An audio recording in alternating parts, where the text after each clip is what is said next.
What's going on, everybody? Welcome back to FACCI'S Cinema. And you may be watching this on the Lost River Drive-In channel as well. So welcome to the channel for the first time if you're new to this channel.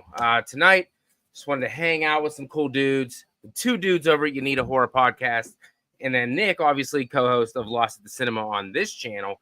Just wanted to talk a little bit of hot takes tonight, some horror hot takes that maybe we like a movie that everybody hates, or we hate a movie that everybody loves, or whatever. And definitely accept whatever's in the chat. Feel free to drop them in there. I'll read them on here tonight as well.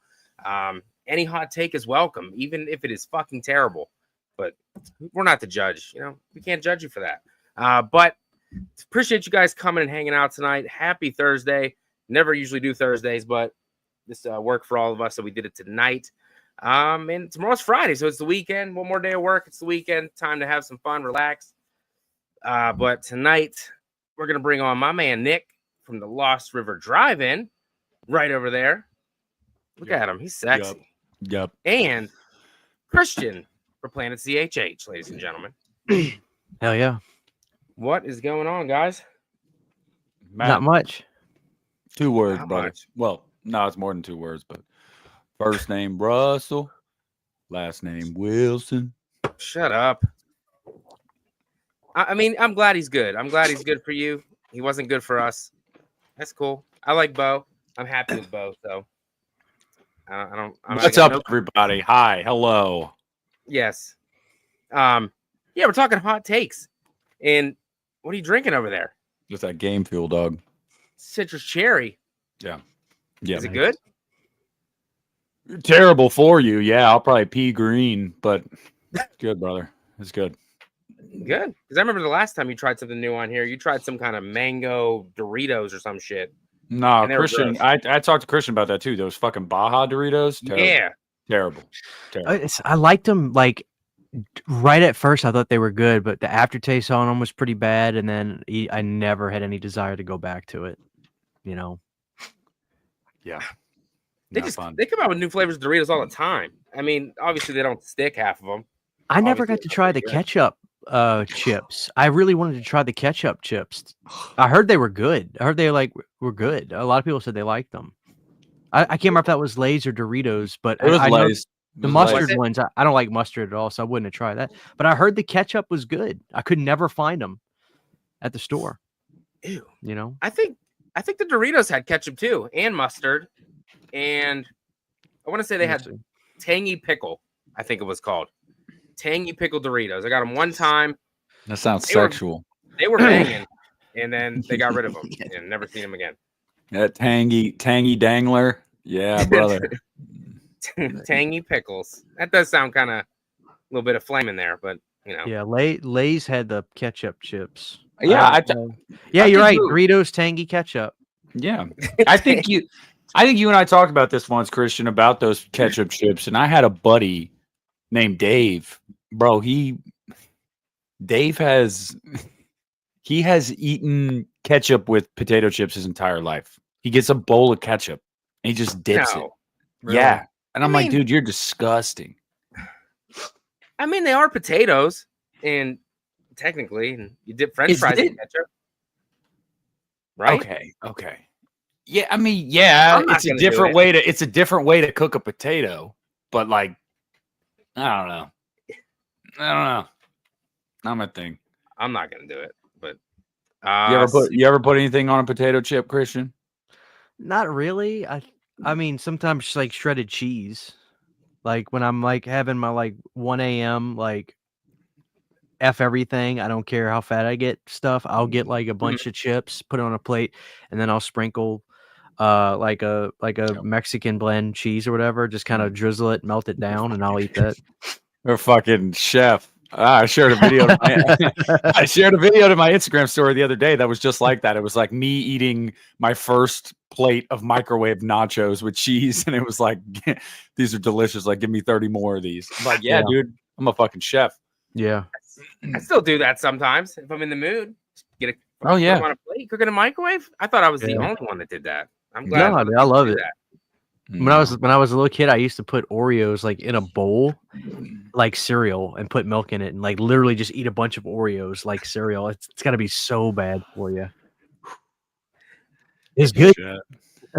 It's good. They make Oreo cereal now. Obviously, I'm sure it's not as bad as eating Oreos in a bowl, but I don't like Oreos. So, but I always have Oreos because my kid likes them. You don't like Oreos? I got some in my pantry right now, but they're not for me. Yeah, I don't like them. My wife just bought some today for my youngest because he eats like a whole box in like one day. So hell yeah. Where'd it go? I had a super chat came in from Quentin. When is the next episode of the Uneeda Horror Podcast? He asks. Quentin, I got to get together with Fabio down there, but I guess my hair's closer to Fabio's color, but it's still not blonde though. And we'll try to shoot for next week because it has been like 3 or 4 weeks. So I'll try to we'll figure out each other's schedules, but within the next 2 weeks, I can tell you that. So there you go. Yeah. There you go. All right, chat. Well, like I said, feel free to drop some hot takes in the chat. I will read them out as I see them. We're just going to go ahead and spit some hot takes that we have. And I want Nick to go first because his takes are always hot. So I can't wait to hear this. So what's the criteria here? Anything. Like what? Well, I guess like horror related. Horror related. Yeah. Okay. I mean, hot takes. Okay. I'll say one just to piss Christian off. And also because I got some notes over here because I actually, for the first time this week, I came home from work and I recorded multiple videos today right after I got home from work, and I've been editing them throughout the day. And one of them was a re-ranking of Friday the 13th because people had asked for it because I hadn't done it in years. Here's a hot take. The original Friday the 13th is not very good. And I know it pisses Christian off because he'll defend that movie till he's dead. But okay, I mean, I put it at 6 out of 12. Like, I mean, I have it rated fairly high. But there are 5 better Friday movies than the original Friday. I said what I said. I don't know if that's really a hot take, though. A lot of people don't like the original Friday the 13th. I don't know, buddy. Christian's just waiting down there with bated breath. It breaks my heart. I hate hearing that. I really do. I think Friday the 13th, the original is as much as a trailblazer as anything.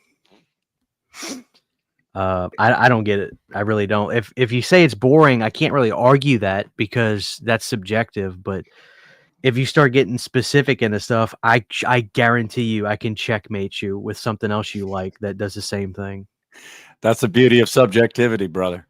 I mean, there's no right or wrong answer. It's just like, I mean, in my video, I did say, like, yeah, it's a classic. Yeah, it's a very good movie. But, like, when you're in a series with part 2, the final chapter, Jason Lives, like, I mean, come on. I cannot take it over those movies. I can't. Like, that doesn't mean I don't respect it. That doesn't mean that it's not a feat in horror filmmaking in and of itself. But, yeah, I don't know. I actually agree with what Facci said. I feel like more people think like that than me. I think more people say, no, of course it's not the best one. To me, it's the second best one.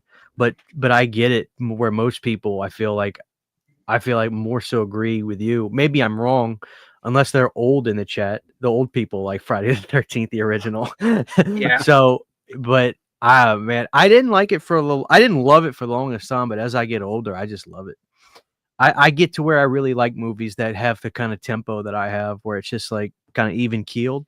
But man, I love it. And it's funny, the scene that people rag on the most of her literally just making coffee. It's like one of my favorite moments. I love it, especially in a dark room with a big TV going. I just get lost in it.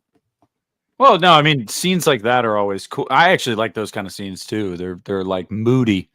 In a movie where a bunch of stuff happens, you know, to have just like normalcy for a little bit there, you almost kind of get in like a trance. You're kind of like, oh, you know, Yeah, we're chilling, we're vibing. It's like the opening of part 2, you know, chilling, vibing, going around the kitchen, you know, whatever, and then bah. So yeah, no, I hear you. I mean, guys, don't misconstrue this as me saying it's not good. That's not what I'm saying. I'm just saying, me personally, there are 5 better Friday movies for me. well, to be fair, your opening statement was it's not very good. Did I say it's not very good? Yeah. That's what you said. Okay. I guess okay. That's fair. I guess, but I just meant in terms of like when we talk about like original films in these series. Like I think that Nightmare and Halloween, the original, both of them, I think they're both better than Friday. Yeah. I really, really do. I'll say that, and I'm not even the biggest fan of the original Nightmare. I think that's like 4th on my list for that series. That's not to say again that it's not great, but I mean, I watched it, dude. I gotta tell you, I watched it on Halloween this year. I haven't done that in years where I watched a Nightmare movie on Halloween. Yeah. And I dig it, but guys, buddy, aside from like John Saxon and Johnny Depp, man, that acting is it is. I feel like a lot of it's Heather. Like Christian in his defense, he said this many times. He's like, yeah, she's not good in the first movie, but I guess I never really noticed it. And when I was watching it this year, you know, I was actually watching it, not editing a video while it's on, not, you know, like I was watching it and I was like, man, yeah, she is kind of fucking bad in this movie. Like, yeah. For me, what's just comparatively, if you look at Mark Patton, he's like one of the only guys in a slasher film, with the exception of maybe like I think Amy Steele does a really good job of you really believe how terrified she is. But like to me, Mark Patton, he really seems so insanely frightened and scared, and too, it's so easy to believe it compared to so many movies in that, and especially in Nightmare. And Nightmare's not really a great example because obviously they get sillier.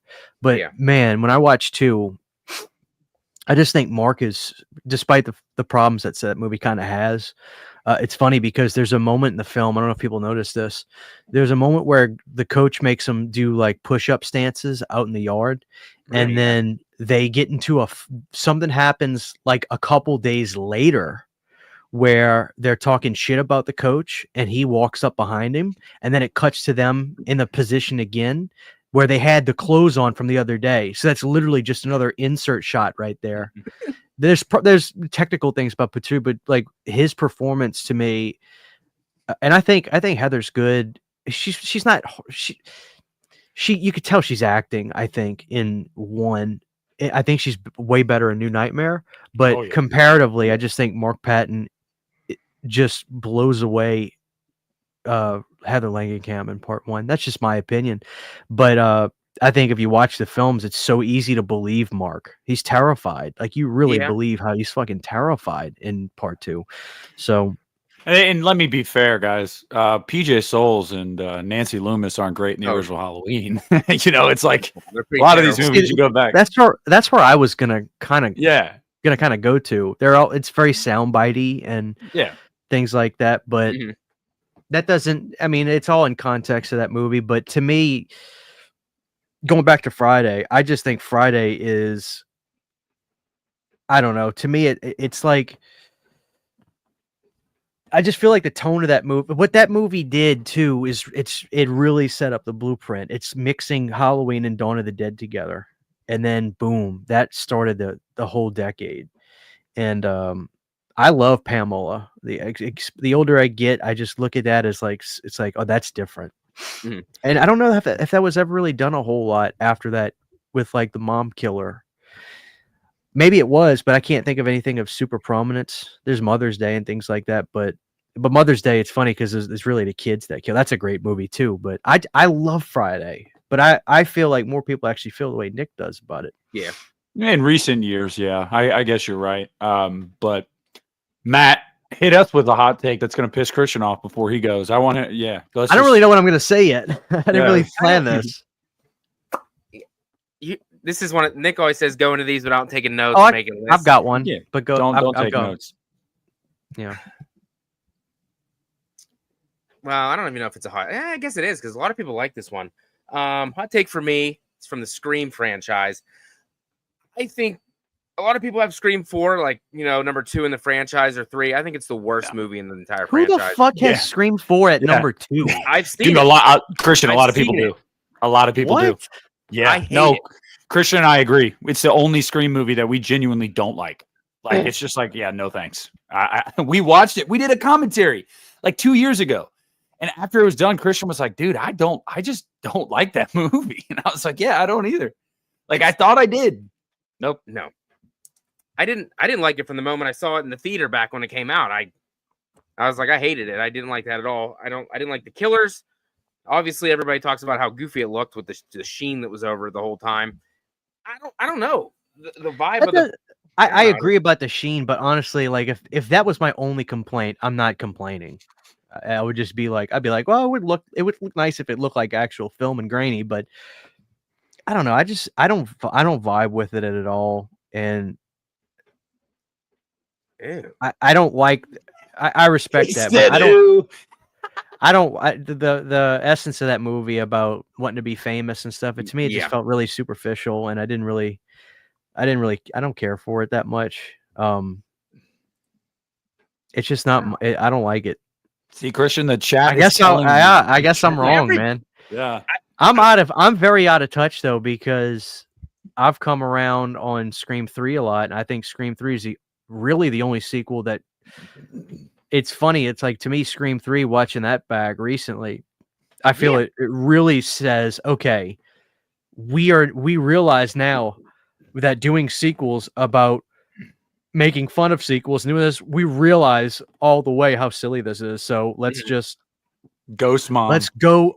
So let's really just, and now meta is a thing. So let's meta the meta in the movie with like doing the movie in the movie. I think Scream 3 is actually really, really cool. I think Scream 3, I understand it better with Scream 3. I mean, yeah, you could say, okay, so there was a brother the whole time, sure, but the dream sequence is like the most Fulci thing I've ever seen. I love that sequence. You got to go back, guys. You have to watch our episode of the podcast where we did a watch along for Scream 3, because Christian's reaction when Ghost Mom came up is insane. I loved it. He lost his shit. Like, I didn't remember being that good though. It's fun, dude. It's so fun.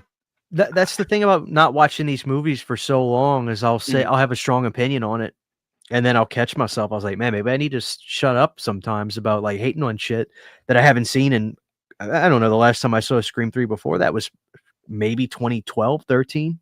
I never went back and watch. I get in small windows of having Scream moods, and I mean small windows, like a week, and then I'm instantly burned out. Then I move on. So I don't go through watching them a lot, and sometimes just watching one will be enough. Not that I like the movies; they're awesome movies, but like I get super fixated for a small period of time, and then I need to go away. So Scream 3 just never stood a chance of me watching it. Yeah. But I like Scream 3 a lot. I think that's like my second favorite. That's probably a hot take too, because I know most people hate that one. That's usually most people's bottom of the barrel. And then what really killed me while I was watching Scream 3 was I was like, wait a minute, that's Roger Corman. That's Lance Henriksen. So yeah, I just going back and watching that one, just it lit me up. I really enjoyed it. You throw like Roger or Lance or somebody like that, Tom Savini, in a movie, and Christian's like, recommend.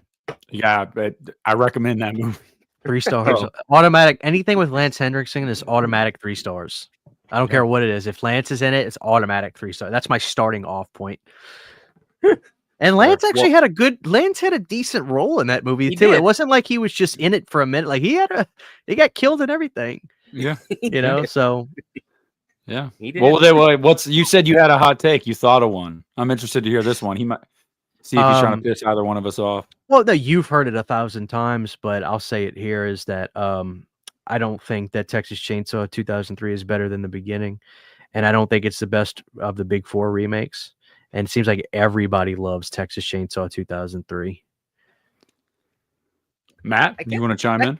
That kind of is, I guess that is a hot take because that kind of goes either two ways with that franchise. Either you love the original as your favorite or the remake's your favorite. Most people don't usually have a different one at number one. Yeah. It is one of the better remakes that have come out. I would say that. It's not my favorite, but it's definitely one of the best ones. I think Leatherface in that is fantastic. Not that he wasn't great in the original either. But let me ask you this. This is kind of a question for both of y'all. Maybe not so much Nick because he likes Rob's movies, but why is it that people are accepting of Leatherface being a different type of character in that remake where he's more of a brute, but they can't accept the Halloween story being different in Rob's movies as opposed to the original? Why is it easier for people to accept that with Texas Chainsaw Massacre as opposed to Halloween? Well, it's kind of a rhetorical question, but I mean, I can understand that from people because Michael Myers up to that point was never that way. And you could say that at that point, Texas Chainsaw Massacre, even in just their iteration, like their early iterations, like, yeah, he wasn't like a brute and stuff way back in the day. Leatherface wasn't, but like we were still talking about an incest cannibalistic family in southern Texas. You know what I mean? Like, I could totally, that's not a stretch for me to go, oh, so this character is going to become this like mongoloid brute. Like, whereas Rob's Halloween, that was the first time we took what everybody had known for 30 years is this young angelic kid with no reason. And, you know, to like this fucking WWE, so I understand it. I just feel like it's based off of what came before it. It's an easier, your point is valid, but I think it's an easier thing for your brain to go, I could see Leatherface eventually evolving into this form almost. You know, it's like a Pokemon evolution. Whereas with Michael Myers... But there were already sequels that came out that showed Michael being more of a brute well before Rob's movies. Yeah. So why doesn't that count? A brute in what he does, but not him physically. Aside from, I'd say Halloween 5. Halloween 5 is the only movie in the first 8 where you could make the argument that Michael is oversized. Every other movie, he's like a normal dude. Like George P. Wilbur had to wear fucking hockey pads, dude. Like, I mean, like, so like none of these guys were big dudes except Don Shanks. And I mean, even then, I thought Wilbur was bigger than Don. Wilbur, he wasn't a small dude. No, he wasn't small. I mean, Don was like jacked, bro, and he still is. Like George was taller, but he was still kind of a slender guy. He wasn't. Whereas like Tyler Maine 6'7", and like 280 pounds. Like that's a Mack truck. Like I have more reverence for Texas Chainsaw than Halloween a little bit. Not much, but a little bit. And to me, it's just like he's not a slasher character, and he's scared. Yeah, you're right. He's a scared character. Left to his own devices, he would just pet a puppy or pet a cat or make a friend. Like he's like Frankenstein a little bit. Mm-hmm. And to me, like that's what makes him so cool. And I guess I understand why they make him more so aggressive and mean, but I'm just like, what? Like, why? I don't like that. I feel like it was done a lot better in the beginning. Yeah, but Christian, you and I both know this. We've talked about this, Matt. I know you know this, even though you're not a big fan of Rob's movies. Yeah. Look, part of the reason is just people want to have a reason to bitch about Rob Zombie. I mean, like let's be honest here. Like it's a Rob Zombie thing. There is a sect of the population that they're going to find something out of every one of his movies to nitpick because it's him, and it's not fair. Absolutely not fair. But it is what it is. But I don't think it's mental gymnastics to understand why people feel that way more so about 2007's Halloween than 2003's TCM. But I mean, you're right. It's not a slasher movie. And No. Leatherface, if anything, yeah, he's just protecting his family and his home. Like he's not, this guy's not going out on the prowl. Like, No. and even in 2000, Yeah. even in 03's Texas Chainsaw Massacre, it's still the same thing. He may be a brute, but he still has the same personality of like, he's there to protect the family and the home. And yeah, I mean, that's one thing they always did pretty well with Leatherface and all the movies, I think, is keeping him that way of like, yeah, you know, even the ones that I don't like, the Texas Chainsaw movies that I'm just like, about, like, even those ones, he's still just kind of like the protector, like the scared little kid. I don't know. You're not wrong. He doesn't ever turn. He's into reactionary. Jason He's a Michael. reactionary character, which is why I like, makes him so unique to me. Yeah, I'm not huge on 03, man. I like the beginning so much better. I think that movie's great. I really do. And I like the color of that movie. And I think Leatherface is handled really good in that one. And I saw that. I got to see it in the theater. I loved it. I have loved it ever since.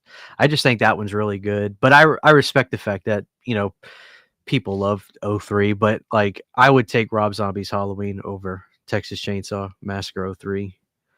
Well, I mean, I'll just piggyback off of that with the next hot take. Since we've all given one now, here's my second one. Can't wait for this shit. Nightmare 2010 is the best of the big three remakes. And yeah, I'll die on that hill. And before y'all lambast me, let me just say, the most inventive of the big three remakes is Rob Zombie's Halloween. The one that takes the most risks is Rob Zombie's Halloween. 100%. That's the most like daring of the three. Nightmare 2010 is a very safe remake. It really plays a lot of the same beats of the original movie. Yeah. But I think it's the best of the three. And it shouldn't surprise anybody. I don't like 2009's Friday. And like 2 years ago, Christian was like, dude, give it another chance. Like, sit down, watch it. Like, give it another chance. I was like, fucking fine. I'll do it.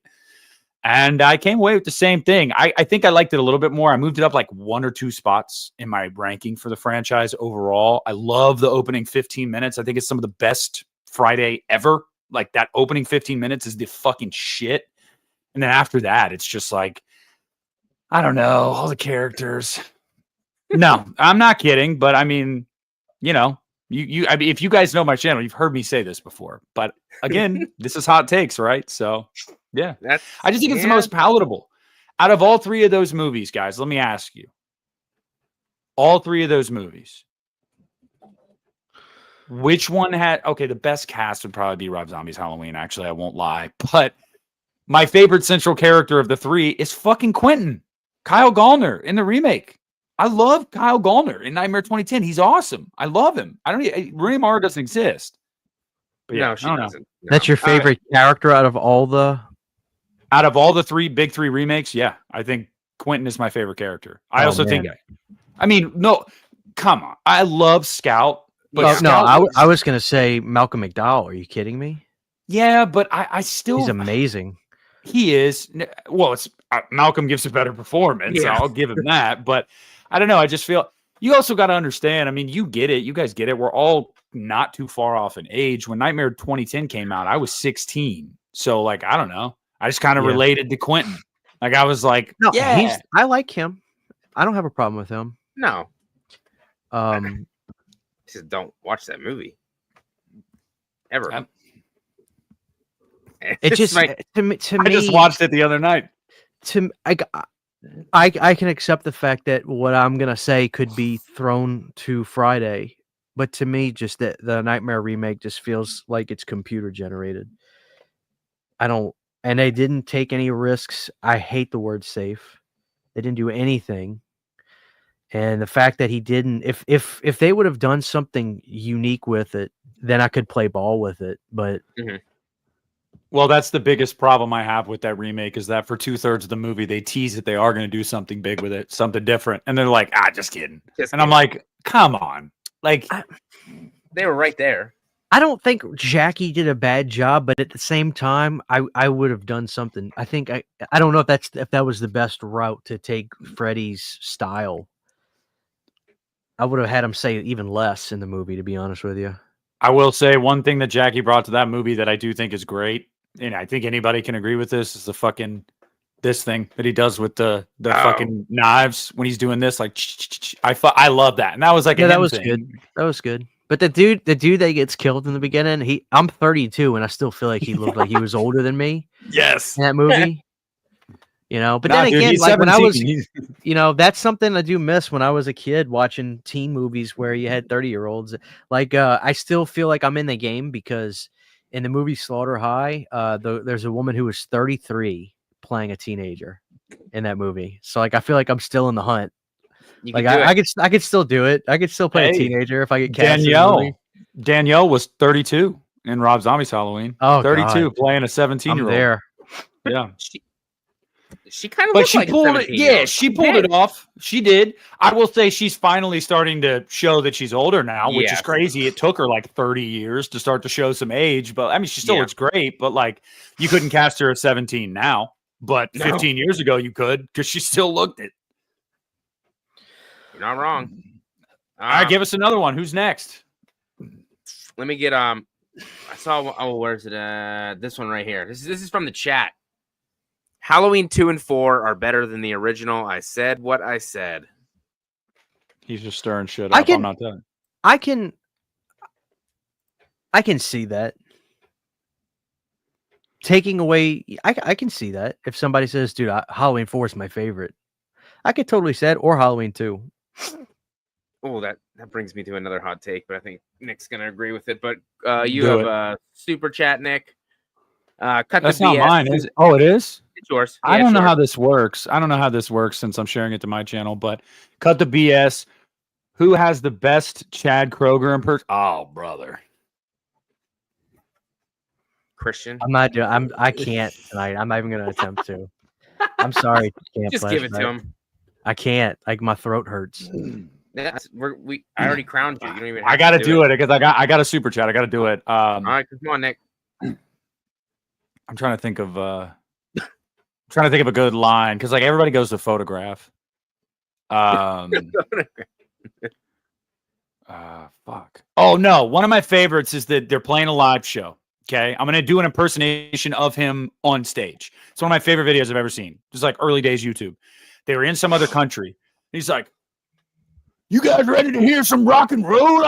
And someone throws a fucking rock at him, and he says, "All right, fuck y'all," and walks off the fucking stage. And it's one of my favorite fucking videos I've ever seen because I know what you're talking about. He goes, "Do we have any Nickelback fans here in Portugal?" Oh, was it Portugal? It was Portugal. He got hit by a fucking rock. Yeah, hit by a rock. Damn. Dude, those countries out there, like they like, it's funny how like they still appreciate like metal and heavy music out there. And yeah, it's never made it as a wise man. There you go. I saw it in the chat. Scott Stapp is way better though, guys. I'm sorry. In the pantheon of butt rock, it's Scott Stapp and everybody else. Everybody.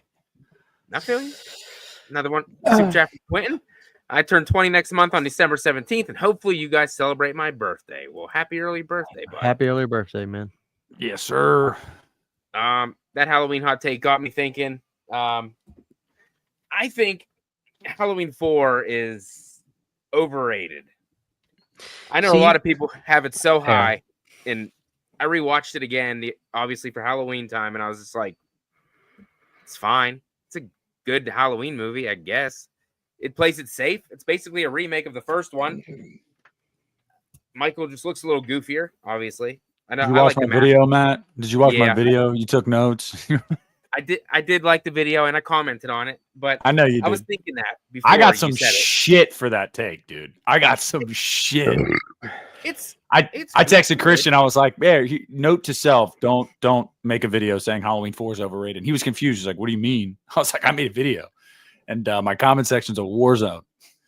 It's good. It's good. I'm gonna watch it every year. It's never gonna change. Obviously, I'm gonna watch it. Nostalgia, obviously.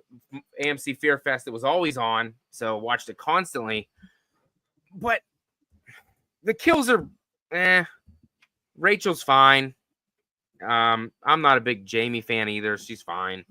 Dr. Loomis is probably the best part of the whole movie. Give Kathleen Kinmont some credit and give Bo Star some credit. Yeah, I love Bo Star. Yeah, I really do. He's a good sheriff. Is he still alive? I don't know. Let's see. Because I don't think I ever see him at those cons, man. Like,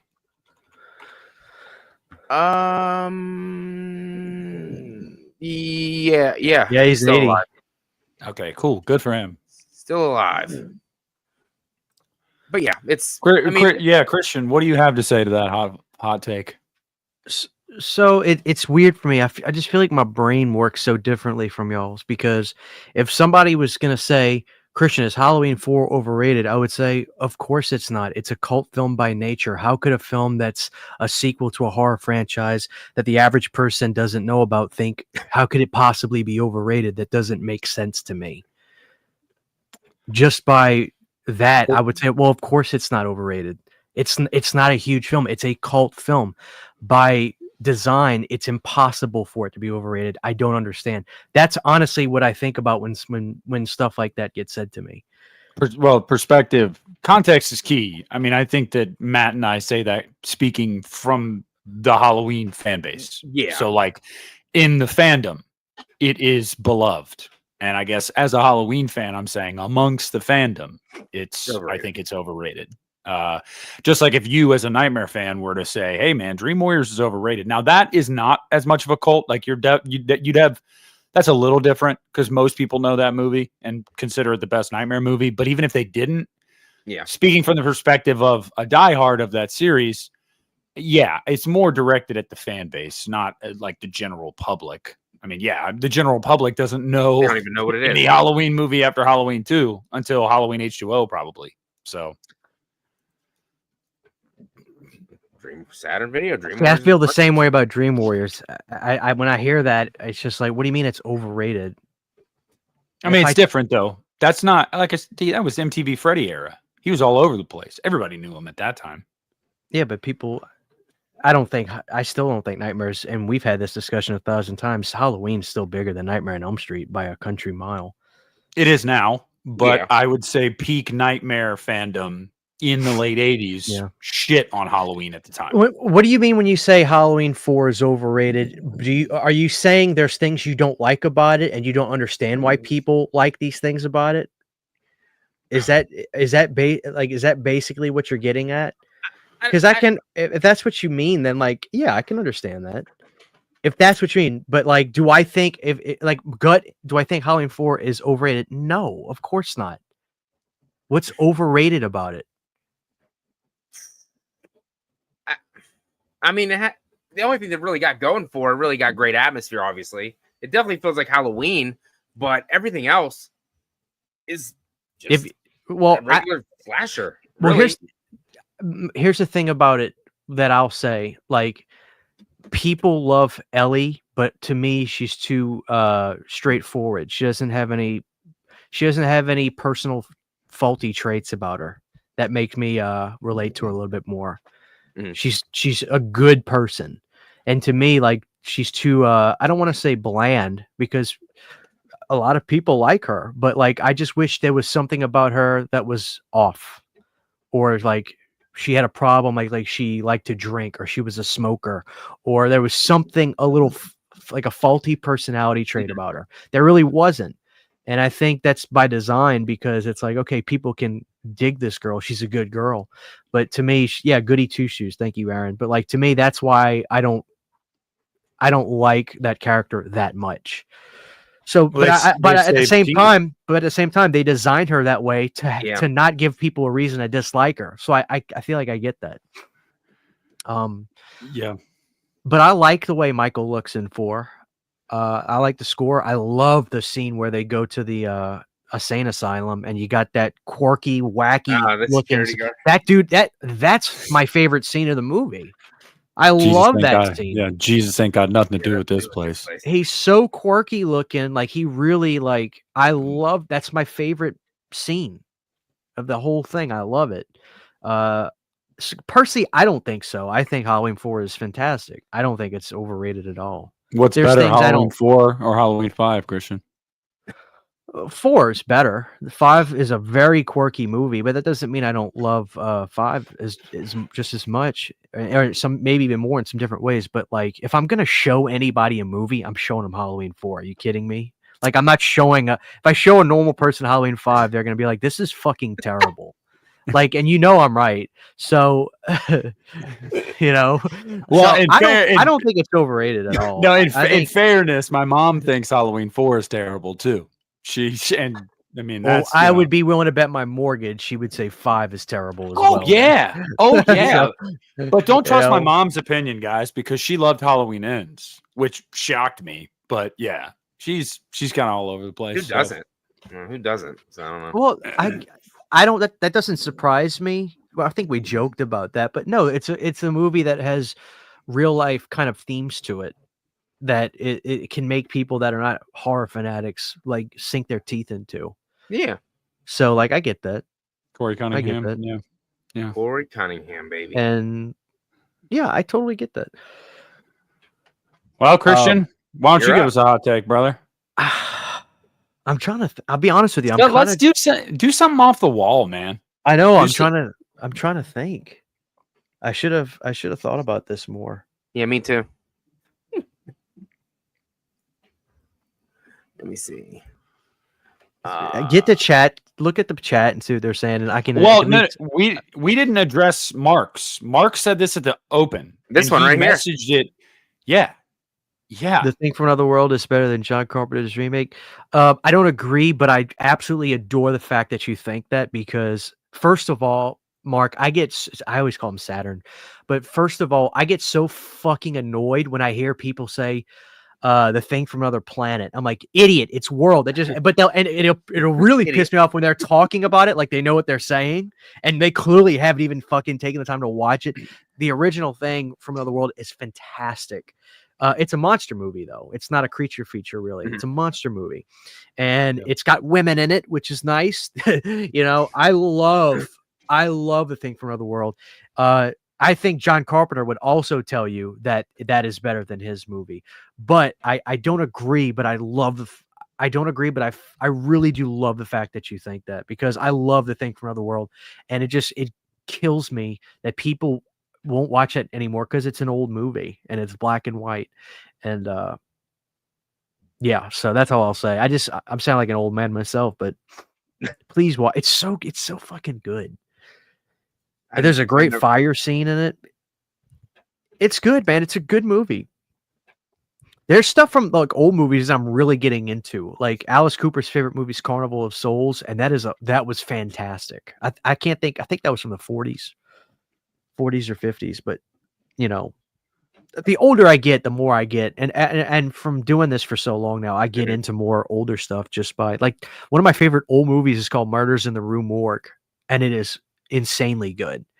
There's just literally this murder spree going on in town, and Bela Lugosi's in it. Turns out it's a fucking, I'm spoiler alert, it's a fucking monkey killing people. It's fantastic. Murders in the Rue Morgue is so good. 62, thank you. But no, I don't agree, Mark, but I think that's awesome. Oh, but I do think that it's not a hot take, but like, to me, when people say, well, that's not true, I don't even want to say that. Never mind. Because I think I'm being full of shit if I say I think it's silly that people think Halloween's better than The Thing. I don't agree with that either. But how can for me to say that I can't understand that is really stupid.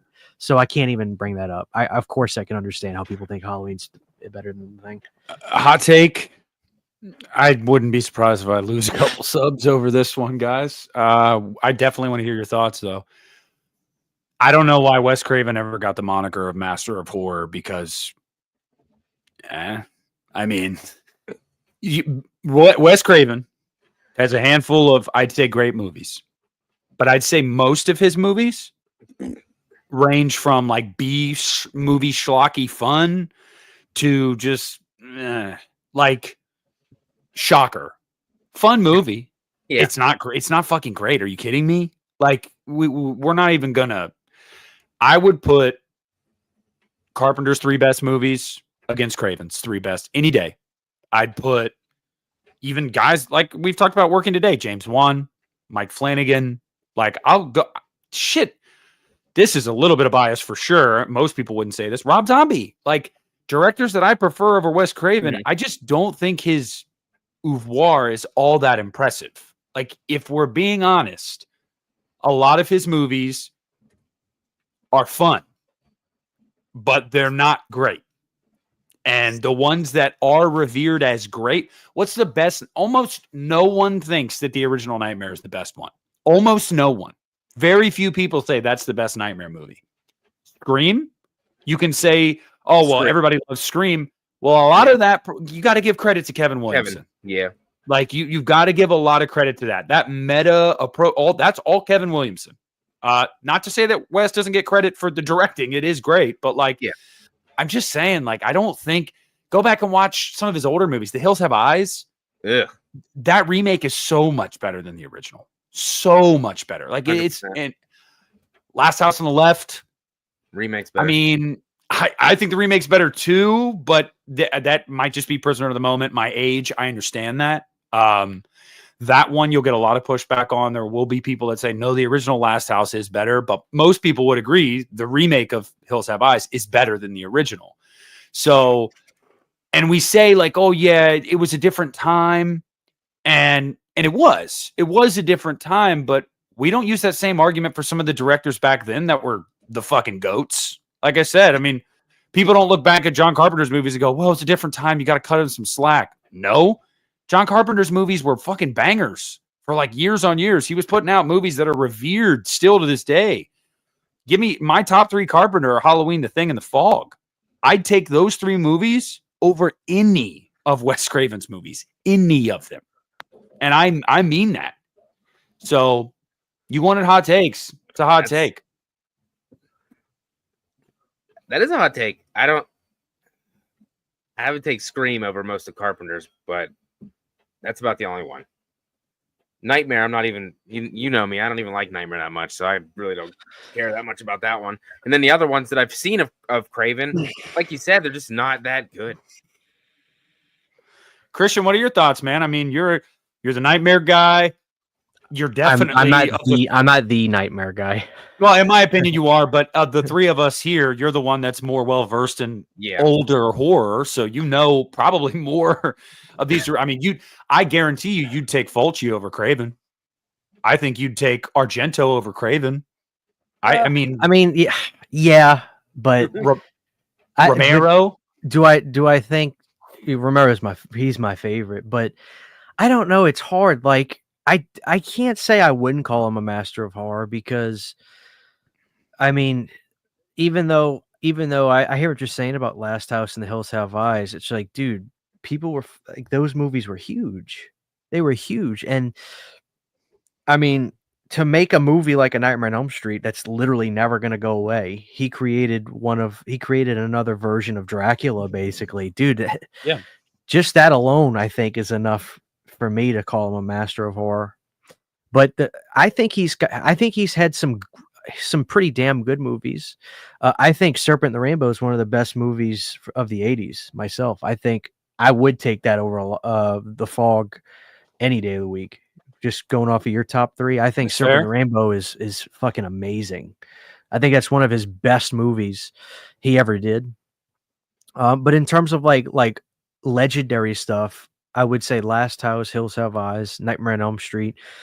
I'll exclude Scream because, I'll exclude that. But then he had a lot of decent stuff, not great stuff. Swamp Thing, I think was a lot bigger. Swamp Thing was Red a lot Eye. bigger. Red Eye is good. Red Eye's really good. I like Cursed, but that movie's got some issues. I like Cursed too. Vampire in Brooklyn's not bad, but it's him trying to, but I think Serpent and the Rainbow is really good. I would call him a master of horror, but I'd say there's tiers to it. Would you say that's fair? No, I'd say that's fair, but I mean, dude, like, I don't know. I just think when Last House came out in 1972, man, like that's before Texas Chainsaw. Like he dropped that fucking movie out before any of the stuff we've talked about. Like that's impressive. I think he is. I wouldn't say he's not, but I see where you're coming from. Like if you're gonna tier him, Mhm. he's got stuff that's legendary, and he's got some good stuff, but he also has a lot of mediocre stuff. Like Chiller's not great. Deadly Friend has one good scene in it. I love it though. Like I love Deadly Friend, but like yeah, it's got one great scene. People on the Stairs is good. I really Like, like it's that movie. good. That's a good one. I really like that New movie. Nightmare, I would say, is a really good movie. I like it. But I think Scream really saved him. I really do. I think if he hadn't have done that, he wouldn't have been as pop culturally relevant today. No, And then, not at that's all. fine. The fact You're is right. he did it though. So I guess I hear what you're saying though. I really do. But I mean, when you think back, like, dude, like I said, Last House came out in 1972. Well, that's the thing. Craven belongs on a tier of those simply just for creating the character of Freddy Krueger. Because like Yeah. Chris, that's one thing I'll always give him. And I'm not even trying to disparage him. At all. Like I like a lot of his movies too, but I don't have deep reverence for a lot of them like I do for some of these other guys. And I feel like the thing that he contributed to horror, and it's a huge thing, is the creation of Freddy Krueger. But I've always said that Freddy didn't hit his stride in the first movie. Like, so he created this character 100%. Yeah. But they then fleshed that character out over the years and made him what he was. And let's not forget, Craven notoriously hated Nightmare 2 and lambasted it for not getting the character of Freddy Krueger right. And I just couldn't disagree with that more. I genuinely I don't either, but like, dude, I can see where he's coming from. He's like, you idiots. He's supposed to be a dream. Like, I see where he's coming from. Yeah. Like, you know what I mean? Like, I do see where he's coming. I don't agree either. I'm like, but dude, it's like he's saying that's the real New Nightmare is part 2. But like, I could see his criticism. Like, he's like, you guys already fucked this up. Yeah, and that's And to that point though, it's like, so I get what he's saying there, but I just feel like, yeah, I don't know. I feel like it hit its stride as it went along, and I don't think that. But you can't take that away from Wes. I mean, he did create that character, but just because dude, he's a master in his own right, yes. But I did see someone in the chat like, oh, you say this about Craven and then praise Flanagan, dude. I'd literally put Flanagan above anybody working today. So, and I feel like a lot of people that have that take about like, oh, I don't understand the love for Flanagan, haven't seen all of Flanagan's stuff. Like they haven't seen it because it's just the dude is insanely talented. And that Exorcist movie, I'm telling you guys, in a year and a half when that thing comes out, it's going to be the best Exorcist movie since at least, well, it's not saying a lot, but since Exorcist 3. Like, yeah, he is the best working today. He gets announced for anything, and I'm like, I'm in. It's going to be good. Let me see. Ooh, Nick, there's a super chat from you for a little while ago. Well, these go to you, Matt, by the way. Nah. Yeah, I'm not even able to click on them. Oh no, no. If they're super chatting on your end of it, Nick, that's your money. Yeah, well, you get it. Thank you, Mr. Deadlights. Yeah, I know. I always see you commenting on the videos, man. I appreciate it. Like I said earlier, we'll have another episode within the next week or two, so be on the lookout for that. You haven't liked a single thing of Flanagan? Oh my god! I mean, I get it. Like, I get it. I respect it. I just, oh, dude, I'm not gonna go on a diatribe, but I'll just say, dude, Midnight Mass probably created the biggest existential crisis for me in my life since my divorce. Like, that, dude, Midnight Mass fucking wrecked me. Have you seen it, Matt? No, I have not. Oh my god, dude. Oh my god, so good. Anyway, I told you last time we talked. The only thing I knew Mike Flanagan directed was Dr. Sleep and Hush, and that was the only 2 that I've seen. Ooh, you're missing out, brother. Gerald's Game, Gerald's Ouija Game was Origin good. of Evil. I didn't watch Gerald's Game knowing it was a Mike Flanagan thing. I read the book. I thought it was good. I guess is that a hot take? It Follows was a lame ass movie? Is that a hot take? Yeah, it's a hot take. I think most people like It Follows. I Yeah. love It Follows. Let me see. He said Dr. Sleep was the last straw and it's your fault I watched it. Well, let me just tell you, JJ, if you didn't like the movie Dr. Sleep, which I love it, but if you didn't like it, don't ever read the book. Okay. I read the book. It's not good. So the fact that they made it into a movie that I actually liked was impressive because the book is not good. And I'm just going to put that out there. I used to read a lot. A lot of people don't know that. I used to read a lot. Now you can't. It is what it is. Big Rod. Hot take. Terrifier 1 is more enjoyable than Terrifier 2. My bladder agrees with you. I agree with you, Big Rod. I like the first one better. It just makes me feel, I don't know. I like the first Terrifier a lot. I felt like that one just gets so much shit on. I'm like, really? You guys are saying there's no substance to it? Well, guess what? Neither is half of the shit you love from the 80s either. No. You know? I thought it was funny. I thought Terrifier 1 was funny when he's like smearing shit in the bathroom. And then, you know, like that makes me laugh so much. I wish they'd bring that back to the movies. When was shit not funny? Shit's always funny. Like Adam Sandler made a career out of that. No, one of my favorite scenes. What is it? The prequel of Dumb and Dumber. The prequel. One of my favorite scenes in a comedy movie ever is that scene in the prequel of Dumb and Dumber. Bob Saget. Shit all over my bathroom. Oh, dude. When Bob Saget passed away, I think I went on YouTube and watched that like 30 times in a row. Just like, oh my God, this is terrible. That was one of the best comedic scenes I've ever seen in my life. That movie gets 4 stars just for that scene. Oh, 100%. It's a fucking chocolate bar. And his build up is insane. He goes, oh my God. Oh my God. It's shit. And then when they pan out of the house and you hear the shot the walls. Oh God rest Bob Saget, man. Shit all over the walls. Oh.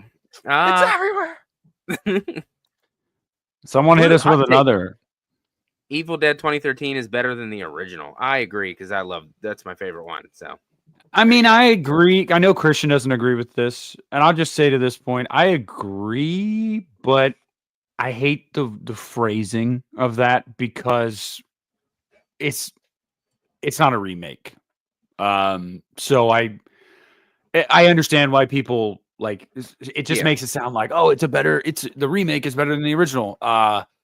And I got into an argument with somebody about this years ago in a YouTube comment section. Yes, it is a remake. I'm like, no, it's not a remake. It is canon. It takes place in the same universe. Like the director himself said that. I do, but yes, I prefer it. I prefer it to the original film. But I mean, they're two different movies entirely. I mean, just in tone and style. You can't take away from what Raimi did in that original movie. That original movie is dingy, dirty, demented. Like it is. I'll maintain it's the only Evil Dead movie that ever scared me. Like it genuinely scared me. Like the first time I watched it, I was just like, "This is fucked up." Like I don't know. And there's something about the low budget and like this kind of like backyard filmmaking that they had to do for the movie that gives it that charm. I don't know. That's why a lot of people do like it. I think that's why I don't like it. I really don't like the first two. I've never seen Army of Darkness. 2013 was the first one I ever saw, so that's probably why. Fuck, you've never seen Army of Darkness? No, it's on the shelf, but I never watched it. I'll let Christian give you shit about that one. I won't because I respect the fact that Facci just owns it, but I know, but you gotta see it, Matt. You have to see it. That's my favorite one. I am gonna watch it. It's really over the top. I think it's one of the best horror comedies of all time. I think you'd really like it. I've been hearing a lot of people talking about it recently. People doing Evil Dead rankings, and almost everybody gives it high praise. So maybe I will like it more than the first two. Which, knowing me, I love Evil Dead, the first one. Well, I guess the question is, Matt, what is it about the first two Evil Dead movies that don't really jive well with you? Like, I know you're not the biggest fan. I just don't. It just seems like you said it's the one that scared you. I just thought it obviously was on a low budget, so it was cheap, and I think that's why I don't like it. Bro, the claymation dancing outside the fucking cabin freaked me the fuck out. None of it. None of it. Okay, well, Army of Darkness, then you might actually like it more because it fully embraces the lunacy. The whole movie is like, yeah, we're just gonna give you it's like that's the type of movie you like get you get a 24 pack with your dudes and you just sit there and you fucking drink and watch it. Like it's that kind of movie. I mean, I've only ever seen them once, the first two, to be honest. But watching them one time, I really had no interest to go back and watch them again. I don't know. Maybe if I would have watched them earlier in life, if I would have had an attachment to them. But I watched them probably only like 2 years ago. So yeah, I just didn't jive with them like I do other movies. I know a lot of people love them. I don't really hear too many people saying they don't like the Evil Dead franchise. It's one of the best. I mean, but you'd be surprised, Matt. It's still pretty niche. That's really? Why I was surprised that Evil Dead Rise did so well at the box office. Yeah, dude. You make an Evil Dead video, it is not going to do the numbers that a Halloween, a Nightmare, a Friday video is going to do. It's just not. It's still pretty niche. I think that's part of the reason why Evil Dead Rise was supposed to go straight to streaming because I don't think they really saw it as like this juggernaut. Moneymaker. Mm-hmm. Yeah, but it became one. So it did. And I mean, I think me and you might have talked about this before. How Evil Dead just never continues on. It always just starts something new. Instead of rolling with the good stuff that you already have. I don't know why they feel they need to do that every single time they make one of these movies. Yeah, don't get me started. I know they don't know a good thing when they have it. They make money though, so I guess that's all I care about. Yeah, I guess. And lots of it. Let me see. Well, this is a show I do with Davey, but Eli wanted to start bench cut. The Thing, Halloween, and Return of the Living Dead. Oh, obviously. I know where Christian's going with this one. I don't. You don't know where he's going, or you don't know what you would do? I don't know where he's going. I think I know which one he's going to start, but I don't know the bench and the cut. Oh, he's cutting Halloween. It's not even. That's not a question. The Thing is his favorite Carpenter movie, and Return of the Living Dead is his favorite movie. I'd rather watch Halloween right now instead of The Thing, though. So I'll cut The Thing. Wow. Okay. Right now. I'd rather watch Halloween than watch The Thing. Yeah, I would start Halloween, bench Return of the Living Dead, and cut The Thing. I'd do the same. I would do the same. So not much variation between us guys. I love The Thing, but I like Return of the Living Dead. Way more rewatchable for me. I agree. Let me see. Yeah, see that, Freddie. Christian, I need to ask you. I'm sure you, Christian. Do you have the CD of Freddie's Greatest Hits? You know, with like Do the Freddie, and I have the vinyl of it. Yeah. Oh my god, that thing is fucking.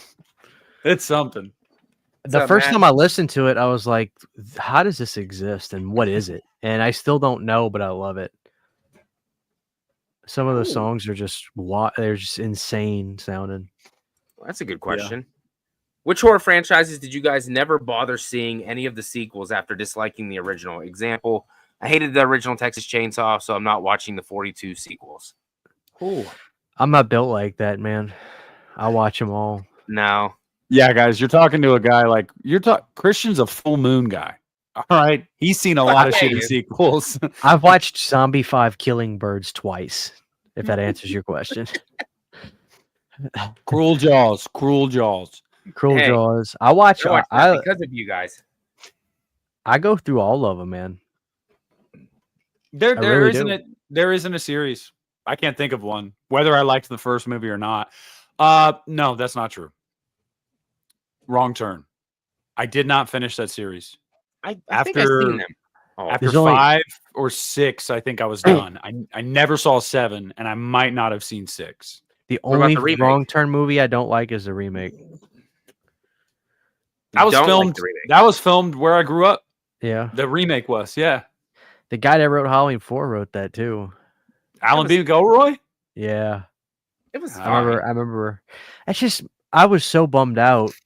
I was so bummed out that the route they went and everything, and it was just, to me, it was just like a straight to video movie, which is what I think Wrong Turn actually started out in the theater, The but first one.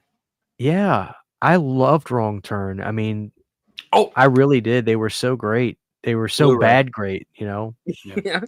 Blu-ray just Sorry. said another one. Children of the Corn. I haven't seen all those either. I couldn't. Oh do it. man, I I've love seen all Isaac's. I love Isaac's Return. They're 666. they're so bad. No, I take that back though. There was a Children of the Corn that came out maybe 2 years ago. I never saw. I haven't seen that one. I also haven't seen. I have not seen Shark of the Corn either. I need to see that. Shark of the Corn. Yeah. There's a lot of shark movies that are doing things they shouldn't Well, there's Yeah. a shark in the corn, brother. do. The Shark in the Corn. Let me make sure. I think it might be Sharks of the Corn. Hold on. It's I might need to something do like a. that. I might need to do a review. Yeah, Sharks of the Corn. That was. Sharks It's of the on Corn. Amazon Prime. It's on Tubi from 2021. Strange things are happening in Druid Hills, Kentucky, known mainly for its voluminous corn output. Yeah, dude. Sharks of the Holy Corn. shit. Swimming around in dirt. It's got a- That's incredible. It's got a great poster. Oh my Sure it god. does. I've watched all the Sharknadoes too, by the way, 1996. I've seen all of them. Oh god. I was think I've on the seen it. train when that was happening. Like when the first one came out, I remember You were watching the watched it. premieres on Sci-Fi? I was actually, because maybe a year or so before that, I had saw a sci-fi movie called Ghost Shark, and it was terrible. But I watched it because Cool Duder was in it, and then I remember a year or so after that, the Sharknado movie started going off, and yeah, I was watching them because they got really popular, and they were actually having a lot of people hop in them. And I remember the daughter from the George Lopez show, she was on yeah. there. Chris Jericho, Kurt Angle, they had cameos. Sharknado 2 is my favorite. But yeah, I was watching all those. I own them all too. I used to like them. They were so stupid, but I had a good time with them. They were stupid.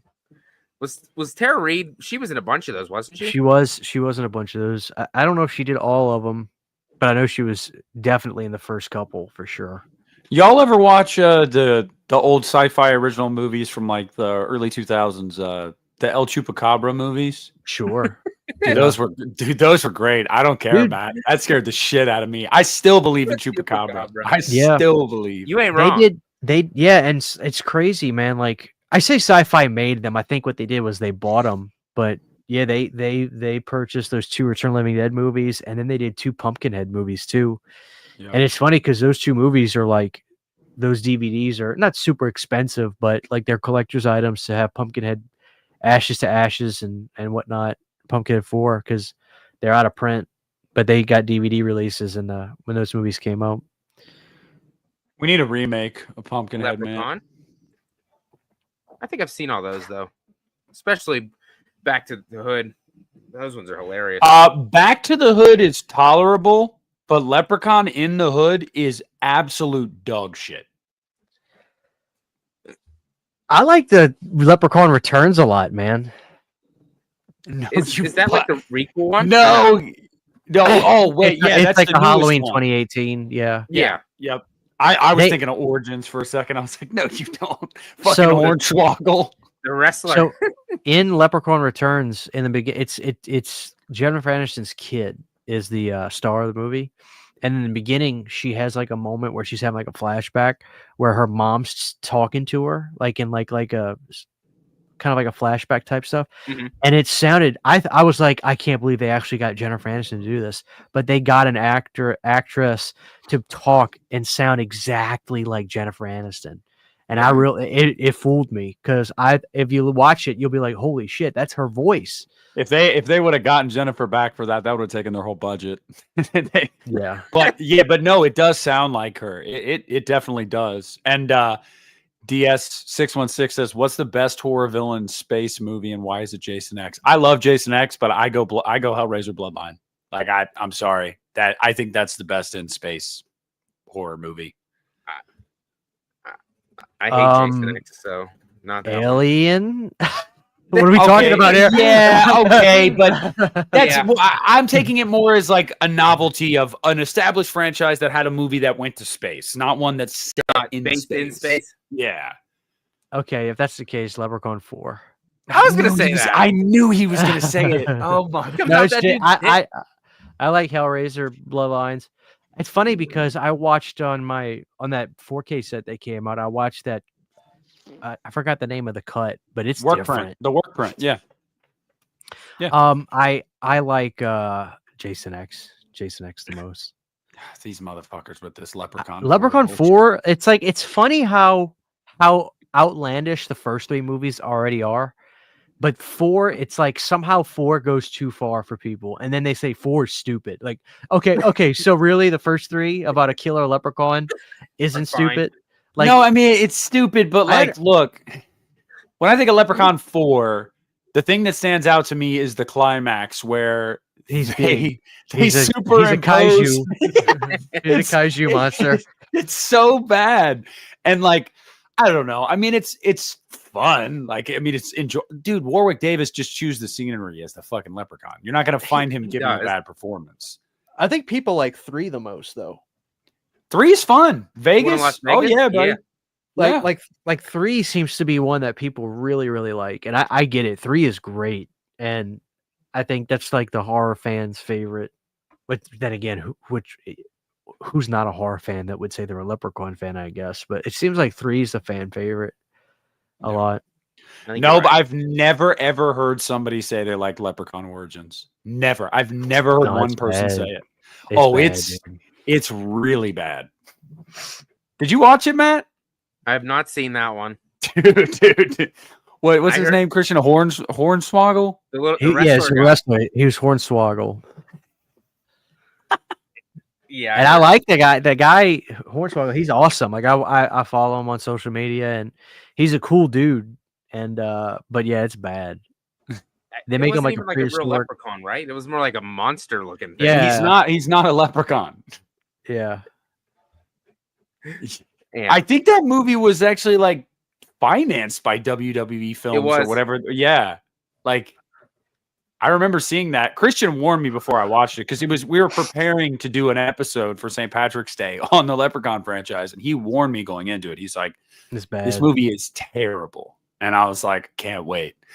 And I feel like one of the only I haven't seen enough of them. I know you're a big wrestling guy, Christian, so you could speak to it better than me, but I feel like one of the only like WWE finance produced movies that I've seen that I liked was See No Evil. I liked See No Evil. See, I did a video about this a while back. You need to go check it out because See No Evil 2 is the best WWE movie ever made. It's directed by the Saska sisters. It stars Danielle Harris, and it's got the girl from Freddy vs. Jason and the girl from Ginger Snaps in it. Catherine Isabel is her name. Yep. Yeah. That's it. Oh my God, See No Evil 2 is insanely good. So good. I love See No Evil. Is it Kane again? Yeah, it's Glenn Jacobs.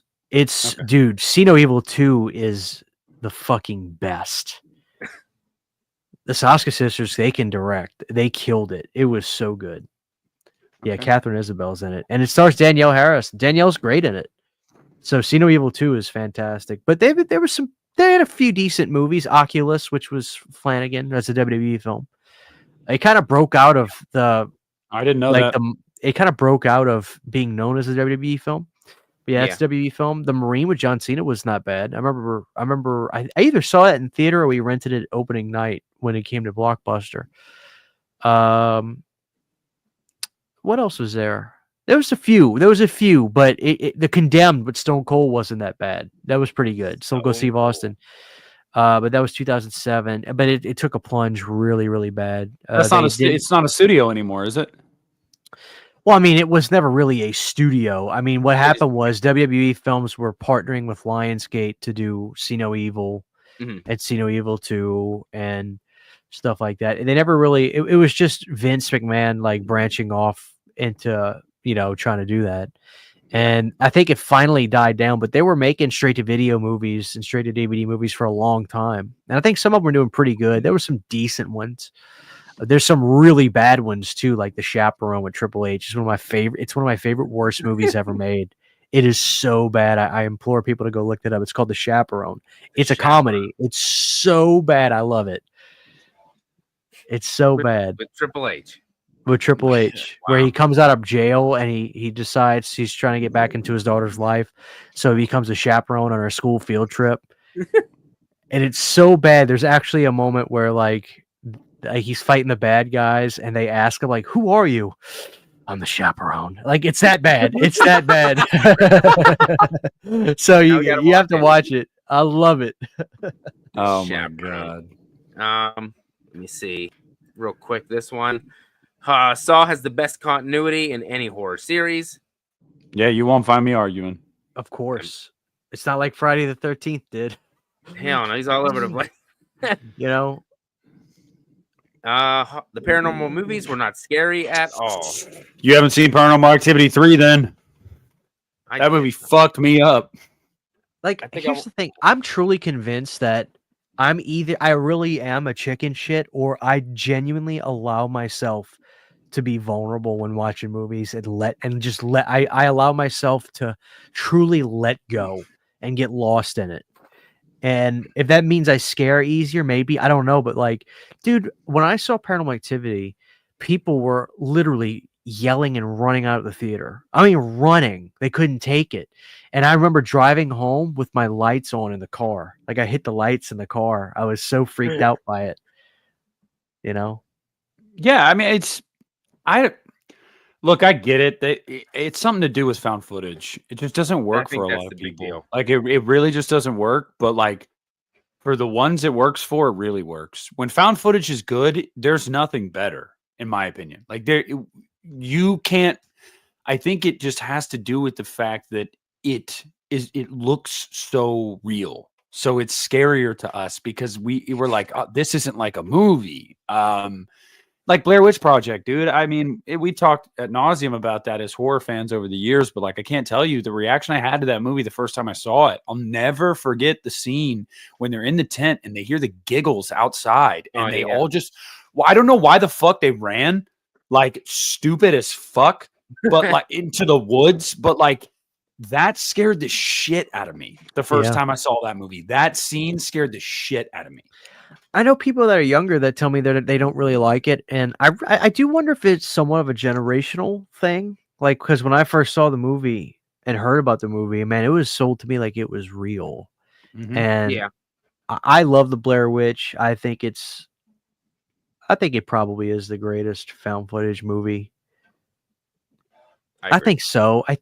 There's others that are more disturbing by a country mile, but I love Hell House, man. I really do. I think Blair Witch is better than Hell House, but it's not a huge margin.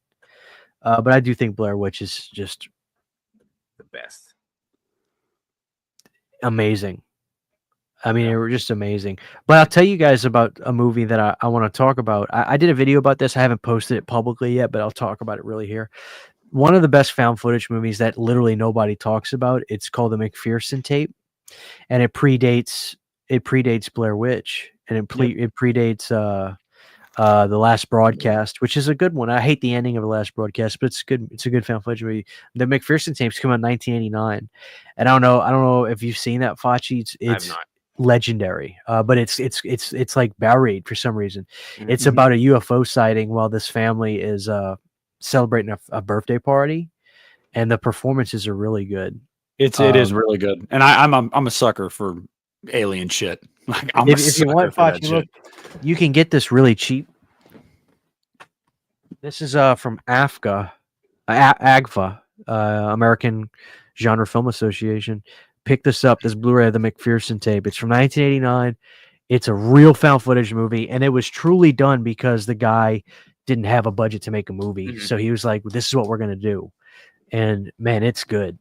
And it's because it's filmed in 89, you know, the tape and everything, the quality is, dude, the vibe and quality of it. It's so good because now people are trying to replicate with all this, you know, VHS movies that are coming out. They're trying to replicate this kind of vintage feel, but this is not replication. This is truly authentic. This was made in 1989. And if you turn the lights out and get lost in this, man, it's really effective. I love the McPherson tape. Yeah. No, it's really good. You should, if you like aliens, Matt, and if you're a fan of found footage, yeah, you should watch it. To give it a watch. Set up You an alien? Are you an alien guy? Like UFOs, like all that type of shit. I like them, not as Okay. much as other things, but Okay. I think they're real. I don't know. You if believe in that's Bigfoot? Do you believe in Bigfoot? I do actually. I do too. Oh, I've seen it, man. He's behind my house. That's the Rougarou. That's what Louisiana has. We have that werewolf, the Rougarou. Oh, Yeah, shit. but like No, it's what- crazy because I should have grabbed it. I just got this in the mail today. The Blair Witch Project from Second Sight, where the director got the original tape elements, and apparently there's a cut of this movie. I think it's either a cut or there's either footage or a cut of this movie that I'm about to watch that has never been seen before for public consumption ever. Like Yeah. I have to go running and eat dinner, but I'm chomping. I'm not saying I need to go, but I'm saying I am fucking so ungodly excited to watch this Blair Witch release I just got, because I'm gonna see stuff that I've never ever seen before, and I'm chomping at the bit. I thought the actors like put out a statement like saying something about it too. Like, yeah, this is Well, the director put out a statement a Or while the ago saying, director. "Don't buy this release. Wait, because Yeah. yeah. they didn't license a commentary that I did, and this release is going to be better." Yeah. So what it was Imprint put out a 2-pack where they had Book of Shadows on Blu-ray. Which Book of Shadows? That's my hot take. I love Book of Shadows. I love Book of Shadows. That's my hot take. There's a lot of that's a things. great movie, and people forget about that one, and I don't hate the one that came out a few years ago. I saw that in the theaters. It wasn't bad, Mhm. I didn't but see I that one love yet. Book of Shadows. That's a great post-Scream movie. I love it. Y'all, anybody listening, Matt, you got to understand. I have watched a lot of stuff from him telling me to. Even stuff that I've watched before that I didn't like, that he's basically said, "You're wrong. Watch it again." And I'm like, all right, I guess I'll fucking do it. Book of Shadows is one. Didn't like it. Since we've done the podcast, I've watched it 2 more times because he just talks about he really likes it. I can't do it. It's just not for me. It's very trippy. If I'm not. If I No, remember. it is. I swear, if you were like tripping balls and you watch that movie, dude, it'd probably fuck you up. But like, I don't know. I love I've only Book of seen it Shadows. once. Yeah, Long dude. time ago. Long I have time a ago. yeah.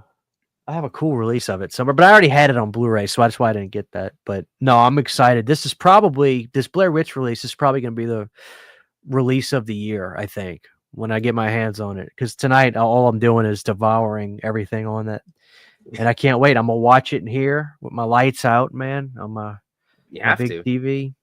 I can't wait because I have it on Laserdisc, which is kind of throws people, dude. That like Laserdisc, like it came out right as that format died. So like that's one of the last movies to come out on Laserdisc. It was like that, and American Pie was like American one of the Pie. last. Yeah, they got a Laserdisc. So Warm that's apple how pie. I watch it. And honestly, the Laserdisc version was a great version to watch because it was still an analog format. So that movie looked really good and authentic on that. So Let me see. Yeah. What are your thoughts on the movie Longlegs? I loved it. What are my favorites of the year? yeah, I agree. Yeah, same. There's nothing to hate on it. Yeah. I got really nothing else to add. So good. Yeah. I don't want a sequel. Oh, And I'm so glad that Nick Cage says, like, I'm done. I'm not going to. Not only did Nick Cage said he wasn't going to do it, but he also said he didn't want to play another kind of, he doesn't want to play like a serial killer like that again.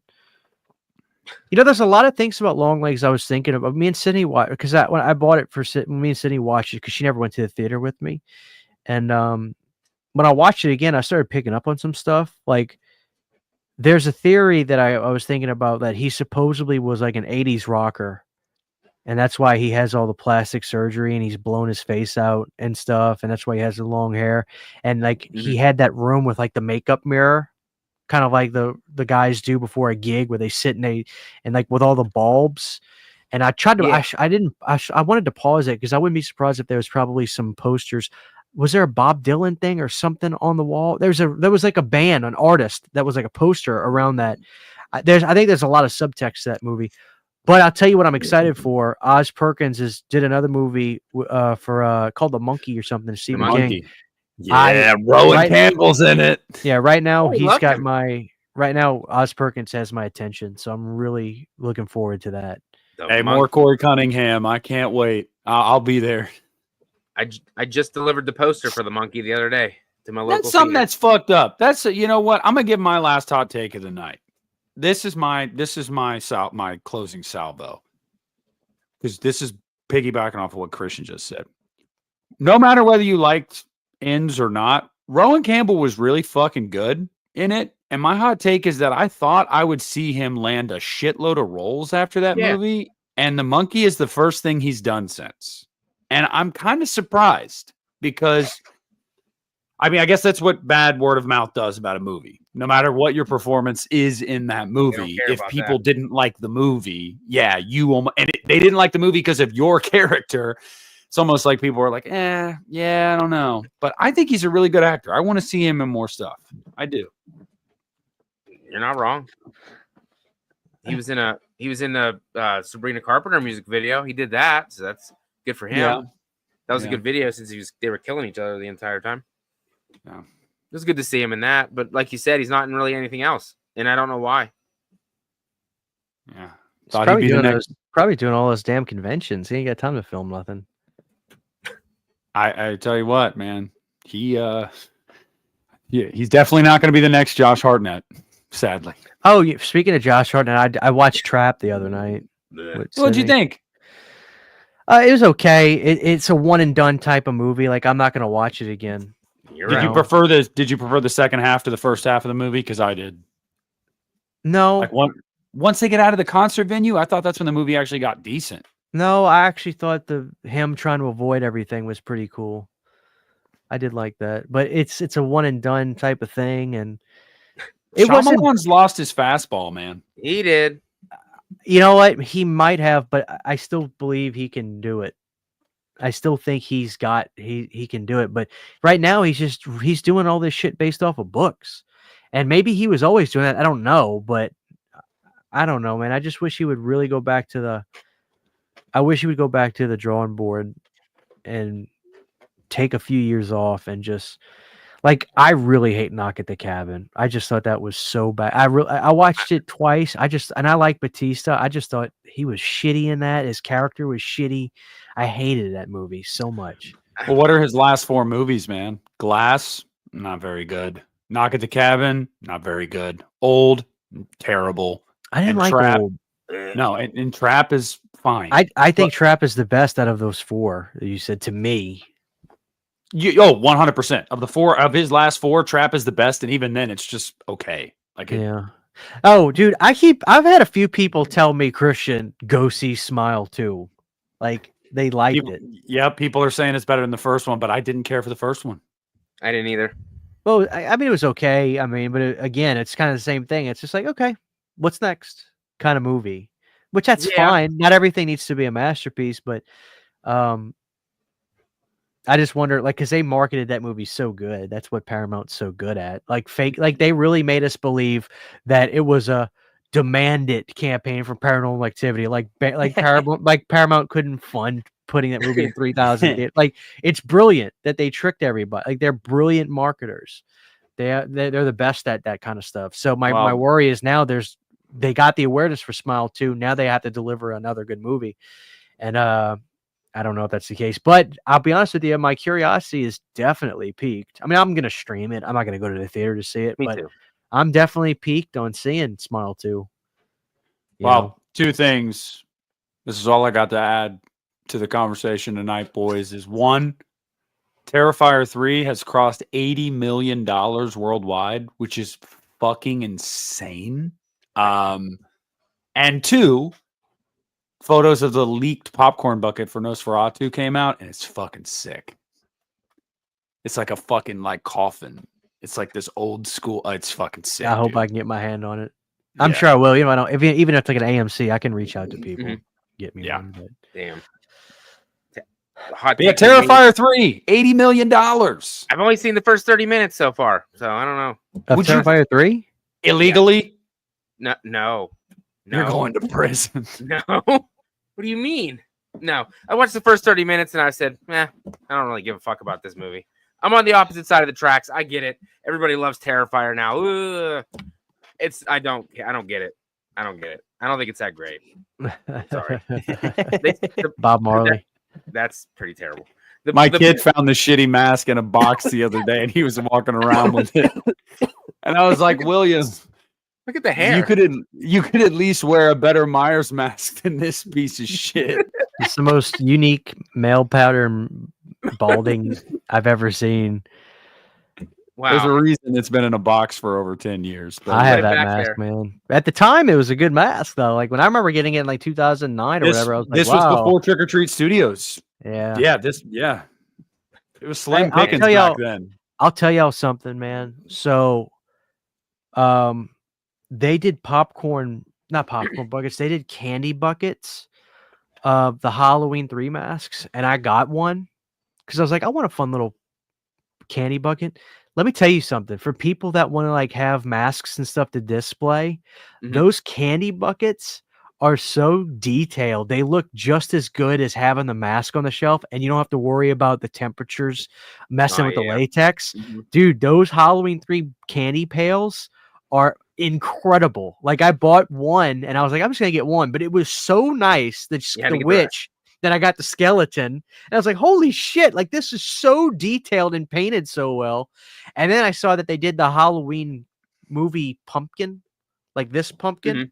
And so I got that online. So, but it's funny, like people, if you want to get those to display, get those candy buckets, and they look just as good, and you don't have to worry about the latex. You don't got to worry about it looking like that. Yeah. It's not the worst mask I've ever seen. Dude, I can't get it on my head with these fucking headphones on. Yes.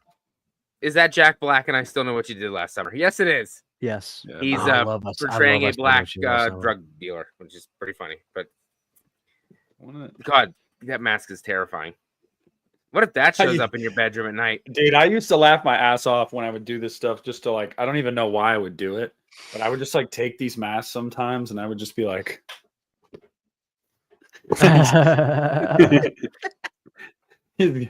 motherfucker's got no teeth. Like, I don't know. Yeah, fucking what Mark says, it's Monkle Mears. Yeah, that's Monkle Mears right there, boys. Hey, this is like, they need to put this in one of the Halloween movies, like in Halloween 4, where you have the shit but even worse mask for like a half a second. They need to do this. Like, just have a mask like this for like a half a second. See how many people can pick up on it. That'd be great. Hey, they should have put that in Halloween Ends to make even more people hate it. There you go. They didn't need to try any harder to make people hate that. They did enough. Yeah. That was fun, guys. That was fun. I'm glad I decided to continue on with it and not cancel like I was planning on doing. But yeah, and I'm looking forward to your video, Christian, on the Blair Witch, new release. I've been seeing a lot of people posting about it, so it was a big, people are excited about it, man. I'm excited about it. Here's a movie for you real quick, Facci. Check this out. It's called Dreamscape with Dennis Quaid. It's really good. Dennis Quaid. Yeah. Is he high in that one? Like in no, Jaws 3D? Are you thinking about Randy Quaid? No, Dennis Quaid when he was high in Jaws 3D. No, he's not high, but it's a good movie. It's kind of like a nightmare kind of movie, but there's this awesome the reason I say this is I was going to do a YouTube short about this. So there's this big giant killer snake in the movie, and for some reason this snake, his face is hidden in the poster of A Nightmare on Elm Street. So I think maybe the artist did both of the poster works for these movies, but yeah, that snake is in the poster of A Nightmare on Elm Street. Go look at it and go look above the metal claw hand, above one of the fingers. You'll see that snake. That's a good movie. I like Dreamscape's really good. It's a good movie. Yeah, well, before we go, Matt, I don't watch this stuff, but I do have a vested interest in this tomorrow. Everybody's talking about Jake Paul and Mike Tyson. Oh yeah. And I'm just going to say this, guys. Jake Paul's a cuck bitch that only fights retired fighters because if he actually fought people that were in their prime right now and get his ass kicked, and if he beats Tyson tomorrow, it's because he didn't fight Tyson 25 years ago. I mean, I really wouldn't put any stock in that. If he fought Tyson at his prime, Tyson would murder him. He'd eat him alive. He's a machine. He's a killer. And which is going to make it all the more impressive if a 58-year-old Tyson whoops his ass. So, but yeah, like people are saying in the chat, I wouldn't be surprised if it's fucking rigged anyway. I mean, it was a friendly fight or whatever. It's just stupid. It's so stupid. All he does is fight washed up fighters, and then he gets on social media and runs off with the mouth like he's some hot shit. Like, I mean, honestly, guys, Jake Paul is not the idea of masculinity that any young man should look up to. If anything, he's a fake tough guy. And he's a bitch. So I hope I hope it's not rigged. And I hope Mike Tyson at 58 beats his ass. I really do. Wait, he said he's only 58? Yeah, but you got to think, dude. He's like twice Jake Paul's age. Yeah, and he's been through a lot of fights, obviously. Yeah, that brain is applesauce at this point. Okay? Like, from all the hits he took to the head, I don't know. It's just like, you know what? Just for some money, obviously. That's it. Yeah. Is he the wrestler too, or no? Is Logan Paul the wrestler? Or is Jake Paul the wrestler? Logan's in WWE. Oh my god. Anybody? Weren't there like Nickelodeon kids or like fucking Disney Channel kids or some shit? Jake was on a Disney Channel show for a little while. We messed up. We should have been on Disney Channel. Could be famous. Look, man. Bullshit.